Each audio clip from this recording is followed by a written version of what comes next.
Bora, meus amigos! Hoje eu tô com um cara sensacional, Cássio Leandro. Nota o nome desse cara aí, viu? Cara que é advogado, empreendedor, tem muita sacada hoje nesse videocast. Vai ser show. Valeu, meu amigo. Obrigado por ter vindo aí, viu? Agora é só no murrinho. Como é essa história aí, meu amigo? Conta pra mim, o Cássio... hoje, quais são as frentes que você tem, não só como advogado, né, que você já tinha falado aqui nos bastidores, mas também nessa parte do empreendedorismo. Depois a gente vai falar um pouco do Cássio lá no passado. Então, Alberto, obrigado pelo convite. O videocast está sendo um sucesso aí no meio empresarial, no meio dos advogados, né, lá no escritório. Só que comenta, quando eu disse que vinha para cá, todo mundo, vou assistir. Então, e é um projeto interessantíssimo, o Rio Grande do Norte não tem. Você está de parabéns e só sucesso daqui para frente, viu, amigo? Valeu, amigo. Obrigado. Então, Cássio Leandro é um advogado, né? Um advogado com 15 anos de carreira, que se especializou em direito do trabalho e teve a coragem de advogar para empresas, né? De buscar advogar para empresas. Teve a coragem. Por que você teve a coragem? Então, porque sempre, historicamente, colocou-se o senso comum que as empresas eram vilões das relações jurídicas, seja elas cíveis, empresariais ou trabalhistas, né? Então, para mim, se movia como um desafio, primeiro para contrapor esse argumento de senso comum e segundo para mostrar que, se fazendo um bom trabalho, as empresas estariam blindadas de problemas jurídicos diversos. E ser muito jovem, comecei a advogar com 22 anos, então foi mesmo. Você entrou cedo, então, na faculdade? Entrei cedo, entrei com 17 anos na faculdade, passei na primeira OAB, na primeira prova da OAB, então já estava muito cedo já com o meu escritório próprio. Então foi uma luta de Davi contra Golias, né? Eu vou trazer, eu perguntei já do empreendedorismo, mas eu vou trazer esse Cássio aí na área da advocacia. Quando a gente ainda é novo, fica na indecisão. Eu quero saber se teve essa indecisão. Desde o colégio, eu tenho minha irmã que é advogada, ela tinha 10 anos, eu lembro dela me defendendo em briga. Eu vou ser advogada para defender os inocentes, não sei o quê. Desde criança eu sentia que ela queria ser advogada e falava que queria ser advogada. Isso é com você a mesma coisa? Você lá, novinho, fala, rapaz, é o curso. Ou foi uma coisa ainda, teve outro curso que você ficou mais balançado? Então, na verdade, eu gosto muito de outras áreas, né? Gosto muito da área tecnológica, gosto muito da área de história e geografia. Sou um amante da história e geografia, né? Quando viajo sempre, meu turismo ele é gastronômico e história, né? De museus, ruas, bairros. Eu vi que você ficou balançado mais para essa área. Quase que não foi para a área do direito. Então, só que quando você tem um insight, né? Você tem um feeling com alguma coisa, você surge muito cedo ou não. Comigo surgiu muito cedo. E é até hilário dizer da onde surgiu esse meu interesse por direito, que foi em 97, quando eu tinha 13 anos. Cuidado para não falar a idade, hein? Tinha 13 anos, fazia a 7ª série. E aí foi quando estreou um filme, que é um clássico do cinema, que é Advogado do Diabo. Eu lembro. Com Keanu Reeves. Parece que é ontem, né? Falou esse filme, acho que a gente já deve ter assistido só umas 20 vezes. Porque ele é igual em todos os filmes, né? Keanu Reeves, então parece que você vai em Matrix, em Constantino. Filmaço, né? E aí ele traz um enredo interessantíssimo, né? Onde envolve questões éticas, envolve estratégia, envolve uma briga permanente, você com você mesmo. Então isso, apesar de ser adolescente na época, isso chamou muita atenção. E aí eu sempre tive um diálogo muito forte dentro de casa sobre essas questões, né? Questões éticas, questões filosóficas, questões políticas. Os valores, né? Os valores. E aí aquele filme meio que viu, eu posso ser um advogado, mas não nesse sentido. Eu posso ser um advogado exatamente ao contrário, né? Não precisar fazer tudo isso para poder dar certo. Então, ali fez Esse mercado não é fácil, né? Não é nada fácil. Logo não. Novo você se propôs a fazer isso e ser diferente, né? Sim, já desde o início eu sempre tive um pensamento. Não era diferente. Meus amigos todos, né, de infância, todos eles eram mais velhos do que eu. Então, eu sempre, na família, diziam que era um velho no corpo de um novo. Então, desde adolescente já tinha muitos pensamentos, muitas projeções, muitas ideias de adulto. Então... Entendo bem, me identifico. E é isso aparentemente, na época eu não notava, né? Hoje, quando eu olho, realmente Você tinha uma cabeça pra frente mesmo. Da molecada naquele sentido ali. Isso. Das ideias, de tudo. Os Não é amigos, às vezes, né? Não é que você era avançado nas coisas. O problema é que seus amigos, você tinha 13 e seus amigos tinham 15, 16, 17. Então, ou você pensava como eles, ou você ficava pra trás. Então, o pensamento... E aí, a minha turma de colégio, ela é uma turma de bairro, é uma turma que morava em Mossoró, e é uma turma sensacional. Eu te perguntei, você não é de Natal? Você... Não, na verdade eu sou de Caiçara do Norte. Caiçara do Norte. E aí fomos morar em Mossoró, que meu pai passou na época do concurso da Petrobras, e aí a gente foi para Mossoró, ele se transferiu para lá, e a gente morou lá, eu morei dos 2 anos até os 15 em Mossoró. E aí de Mossoró a gente veio para Natal. Há pouco tempo então, né? 12 anos, 12, 13 anos em Mossoró. Sim. E aí dos 15 até hoje eu tô em Natal. Tá aqui em Natal. Tá mais Potiguar, né? Não, Caiçara do Norte é Rio Grande do Norte, né? É aqui próximo. Sim, é Caiçara aqui do Norte. Caiçara aqui do Norte, Eu tive uma pessoa aqui conhecida da gente que mora lá. Você tá com um empreendimento lá também, né? Tô, uma figurinha para outro momento. Tem um... tem um negócio ali. Tem um passatempo. Mas me conta, continua aí. No caso, na lista já estava certo que ia trabalhar, você ia ser um cara do direito. Na hora de fazer a prova mesmo, o vestibular, não teve nenhuma dúvida, estava bem claro. E aí é aquela coisa, algo que move quando você é adolescente, né? Primeiro veio esse filme, aí segundo veio um outro filme também muito interessante, que na época me chamou muita atenção, que talvez você lembre, que é A Firma, com Tom Cruise. Então, é outro filme também que envolve que para você que é adolescente, com várias dúvidas, vários pensamentos sem conexões, vai tomando sentido, né? Vai tomando sentido e tal. E aí eu tive uma experiência muito interessante quando eu tinha 15 anos. Eu viajei para a Inglaterra, passei 4 meses lá no final de ano para ajudar inglês e entender de uma certa maneira como é que o mundo funcionava. E tive algumas experiências de conhecer a área jurídica lá. E isso também deu uma força. Uma força maior, já vinha... Para você ir visitar prédios jurídicos antigos, né, museus, né, que envolvem essa área, conhecer um tribunal e etc. de maneira diferente. No Brasil eu não conheci primeiro lá. Então, meio que isso deu um empurrão final. Ali, deu um empurrão final. Quando eu voltei para fazer o segundo ano do ensino médio. Aqui a gente corta, acelera, se quiser atender, não tem problema. Não. E aí eu voltei para fazer o segundo ano do ensino médio, e aí eu já tinha certeza já tinha mais do que certeza que era advocacia. Que era isso. Mas aí eu fiz umas extravagâncias na época de faculdade, né? Quando eu fiz vestibular, eu fiz para direito, e aí passei na época na UNP, era bem concorrido e tal. Não tinha passado na UFRN, né? Passei na UNP, mas na UFRN eu passei para Ciências Sociais.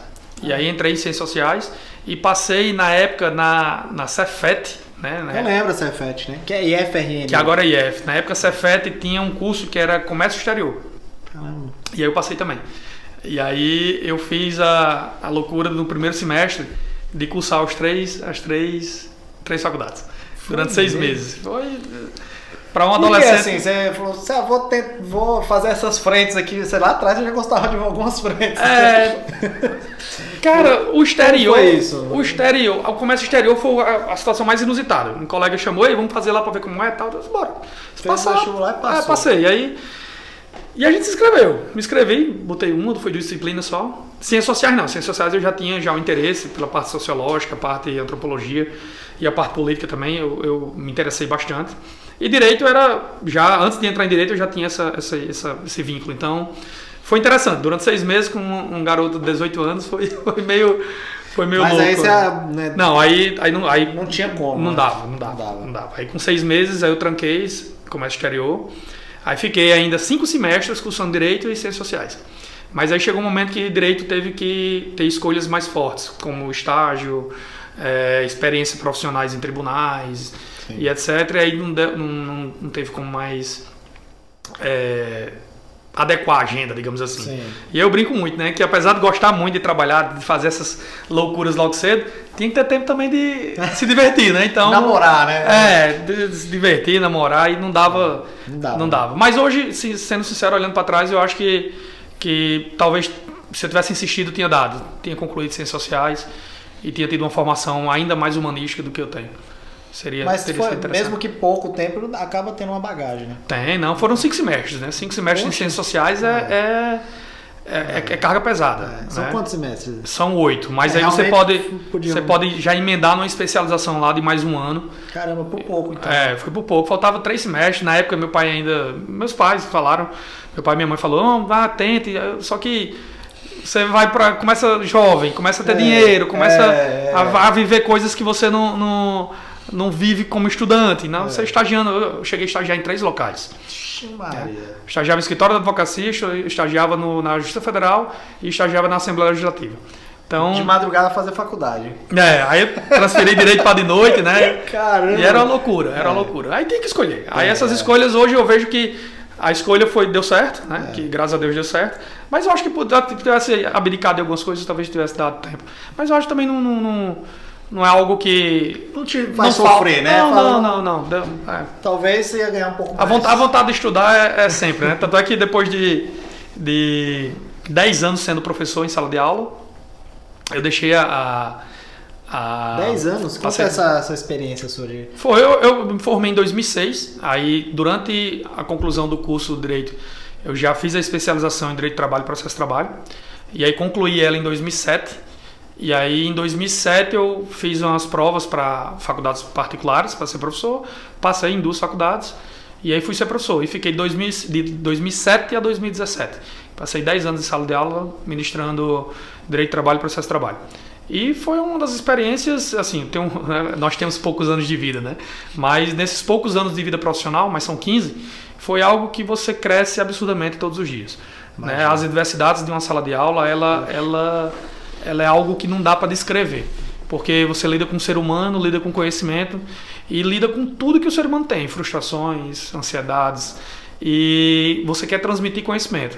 E nem sempre o conhecimento quer ser adquirido pelo próximo. Por quem está recebendo. Por quem está recebendo. Então você tem que administrar muito bem todo esse cenário numa sala com 40, 50, 60 alunos. Então, para mim foi uma experiência assim, magnífica. Foi onde eu cresci como profissional interno, principalmente. Isso me fez ser um advogado infinitamente melhor com essa experiência na advocacia. Ou na sala de aula. Dando aula, né? Isso. E aí tive que escolher, mais uma vez, né? Tudo é gente, né, Cássio? Se você for em qualquer coisa, vai ter gente. E você pegar 60 alunos, depois 60 alunos de novo, mais 60 alunos, você vai se especializando em pessoas, né? Em pessoas. em ler a situação, né? Porque nem sempre aquelas pessoas estão bem, estão com problemas familiares, estão com N situações. Ler as pessoas, né? O momento dela. Exato. Cada um tem que respeitar, uma forma, né? De lidar e tudo. Saber onde você pode esticar a corda, onde você pode soltar. Então, tem um cenário pesado. E a questão das escolhas, né? Chega um momento que você tem que escolher. Ou fica na sala de aula por amor, porque realmente não se paga bem. Não é fácil. Né? Não é reconhecido. Temos que ser claros. Eu acho incrível, falando isso até indo já quase pro lado da inovação, que eu sei que você é top nisso. Hoje, quantos professores, que às vezes nem é professor, mas está entendendo que doar o conhecimento, mas também professores, igual tem aquele Mário Vergara do inglês, os caras estão conseguindo hoje fazer algo que nenhum professor conseguiu no passado, que realmente vender aí cursos na internet, online, 500 mil, 1 milhão. Tem N exemplos. Cases de sucesso. O que eu acho fantástico isso. Eu que amo o marketing, tem um ponto, mas olhando como professor, é a única vez assim que você fala, pô... Eu tive alguns professores, não sei se foram seus professores na época de colégio, Alberto, que eram verdadeiros showmans, né? Eu lembro de Silvio, professor de português, que fazia altas... Não foi aluno, mas sei que tinha Fred de inglês, que os caras eram showmans. Fred é conhecido também. E eu fico imaginando que se esses caras, né? Eu não lembro a idade deles, mas... que 10 se anos hoje, atrás, né? Não, 20 anos atrás. 20 anos atrás, né? Que se essa galera aí tivesse a pegada tecnológica que hoje existe, esses caras estavam ricos. Estavam juntando com a pá. Porque na sala de aula já é daquela maneira. Imagina você podendo fazer isso para 500 mil pessoas, 1 milhão de pessoas, 2 milhões. Escalando, né? Seria um negócio... Agora, realmente, assim, aqui no Rio Grande do Norte, a educação do Rio Grande do Norte, ela de uma certa maneira, é boa na área privada, né? A área pública, menos, né? Mas na área privada, ela é boa, ela é reconhecida. Esses professores são reconhecidos tipo, realmente agora, refletindo um pouco, me estranha essa galera não ser famosa na área virtual, né? Porque realmente tem muita gente boa. Tem. Nós temos muitos professores muito bons aqui. Tá faltando o cara sair às vezes do offline pro online, né? Ou incentivo, né? Talvez um incentivo, talvez eles estejam precisando de alguém que chegue lá e diga, isso aí não é um bicho de 7 cabeças não, vamos aqui para um estúdio aqui que não vai ter ninguém olhando. Aí depois joga na rede e acabou. Já era, já vai pra galera. Porque ele tá validado, né, no offline. Exatamente. Replicar. Tem quantos alunos não fizeram todo tipo de curso? Prova social tá um monte aí, né? Exatamente. Isso aí é Conta aí pra mim essa parte seu braço de inovação. Eu sei que você tem na parte de startup, fez ponto, levantar para você cortar. Essa parte de escolhas, né, Alberto? Eu, como falei, tive a escolha lá na época da faculdade e quando foi em 2017 eu tive que ter uma escolha também porque, de uma certa maneira, eu tive uma leitura, né, digamos, social do que estava acontecendo no Brasil e vi que tinha que empreender. Né? Eu tinha que empreender, eu não podia ser apenas advogado. E quando eu digo ser apenas advogado, não é que a advocacia não me complete. Na verdade, ela me completa, mas eu acho que eu tenho um potencial para mais. Então, isso já vinha pensando já desde 2013, 2014. E vinha adiando. Quando foi em 2016, fizemos uma viagem, eu e meu sócio, né, Aquiles Bulamark. Mandar até um abraço para ele. E fizemos uma viagem. E aí, nessa viagem, a gente conheceu um empreendimento que é um dos mais famosos da área tecnológica do mundo, que é a Legoland, né, em Berlim. E aí... Top, né? Como aqueles já tinha RoboEduc, eu vou entrar nesse negócio aí. Não sei como é que você vai fazer não, mas eu vou entrar. Você teve a visão, falou, esse aqui lá vai ser um sucesso. A RoboEduc já andava, já tinha seus métodos, já tinha toda a construção pedagógica. E aí faltava um quê de comercial, de marketing, de inovação. Sim. E aí nessa viagem abriu os olhos. E aí foi bom que eu conversei com eles, tenho que entrar nisso aí. E a gente se juntando vai dar certo. E aí, quando a gente voltou, deu muito certo. Eu entrei na RoboEduc e a gente conseguiu façanhas na RoboEduc, né? A gente chegou na RoboEduc até antes da pandemia. Eu gosto sempre de falar antes da pandemia para não ter um corte tão pesado. Mas até antes da pandemia a gente chegou a ter mais de 6 mil alunos. Caraca, é muita então, gente. Quando eu entrei... Rio Grande do Norte, isso. Rio Grande do Norte, Paraíba e online a gente já tinha sul do país. Interior de São Paulo. Minas, muita gente em Minas. Pra você ter ideia, quando eu entrei na RoboEduc, elas tinham uns 90 alunos. Caraca. Até antes da pandemia deu mais de 6 mil. Então a gente estava num caminho muito, muito interessante. Claramente que... E aí, subiu, né? Na hora que eu entrei nessa área tecnológica, na área de inovação, aí eu acho que a mosca azul picou. Aí pronto, aí veio as ideias mais mirabolantes. Foi aí quando eu teve que tomar decisão. Deixei de dar aula para poder inovar. E aí nesse momento foi quando surgiu algo que uniu os dois mundos que eu vivo hoje, que foi a advocacia e a inovação. Eu enxerguei nas empresas que eu advogava problemas que eram pontuais em todas as empresas, e aí, enxergando esses problemas, tenho que criar uma solução para resolver. E aí, de uma maneira que eu trabalhe menos e a máquina trabalhe mais por mim.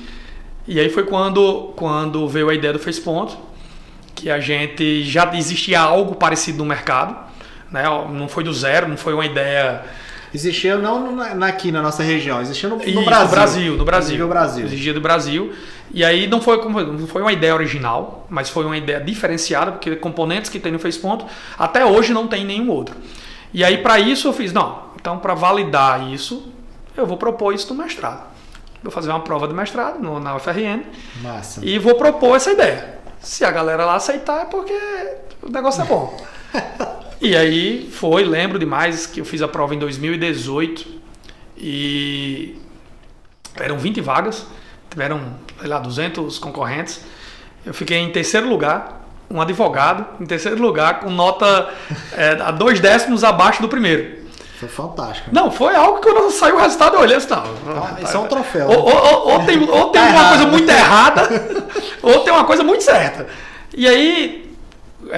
quando eu entrei lá, eu vi a galera muito diversificada, era odontologia, medicina, e tinha eu e um colega de direito, um grande amigo, que é Costa Barro, até um abraço também ao Costa Barro, e estamos lá, estamos concluindo agora o mestrado, o projeto dele também é muito interessante, de inovação, e aí foi quando realmente despertou o lado de você conversar, inovar e dividir as suas experiências com seus diferentes e não com seus iguais.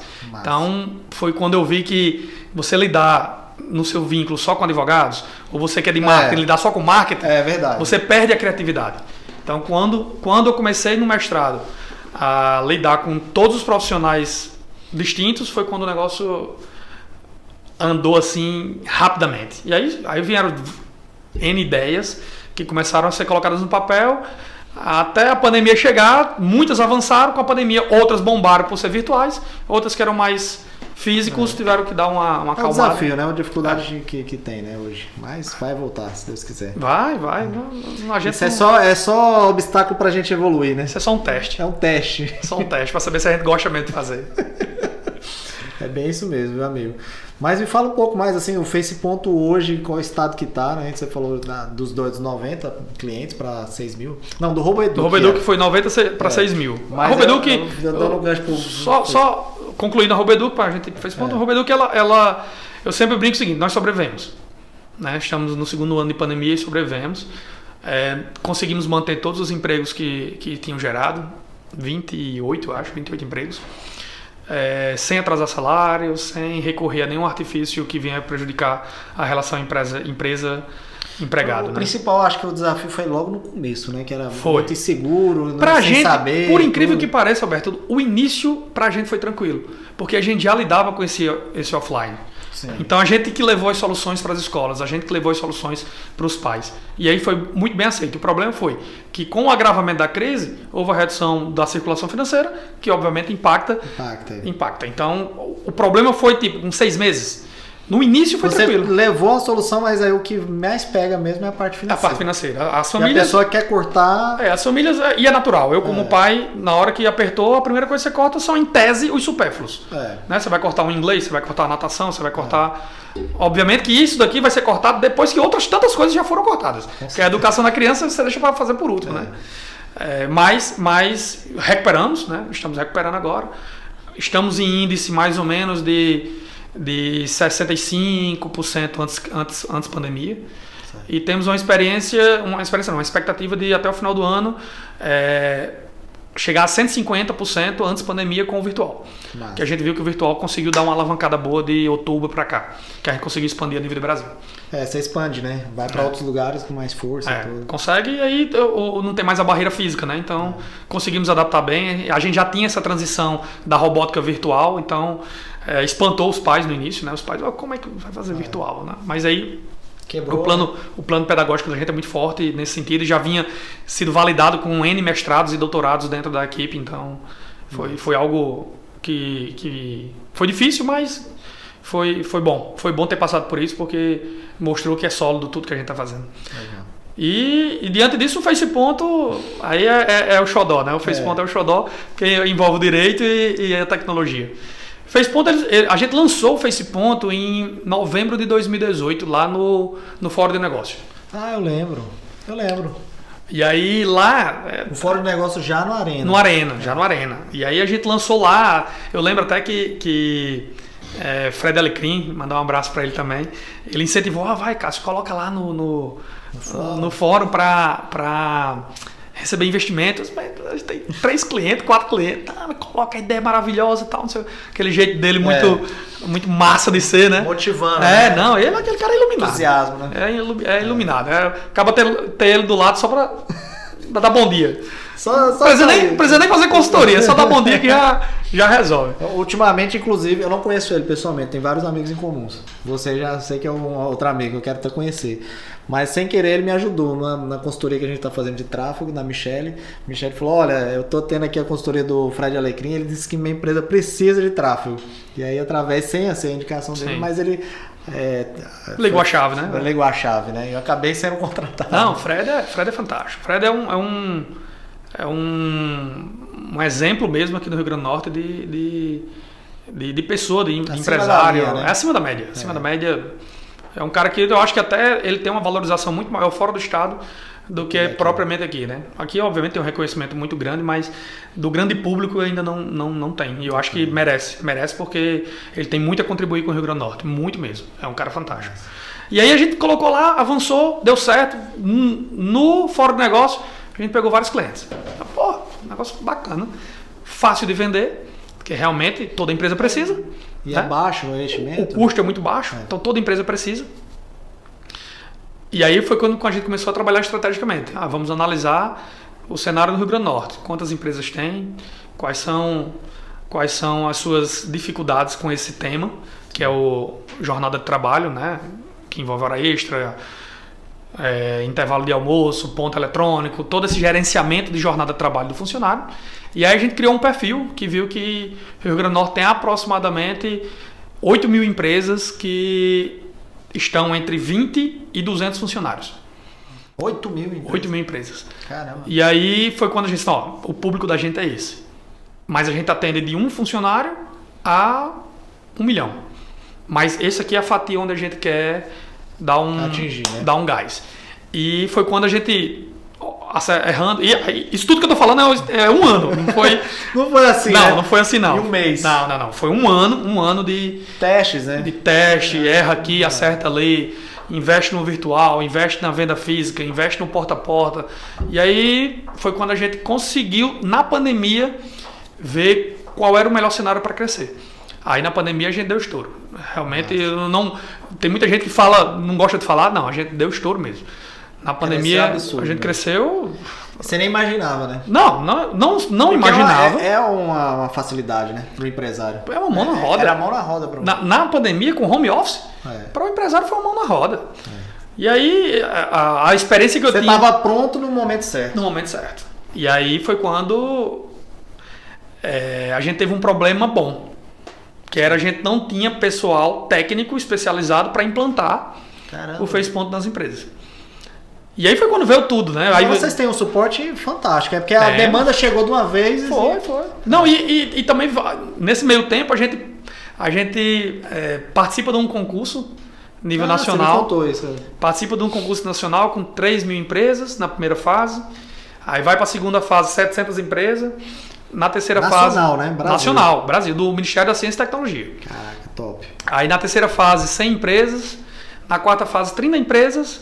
A gente chega entre as 15 e já recebe investimento de uma grande aceleradora a nível do Brasil, que é a UOL Investimentos. Massa.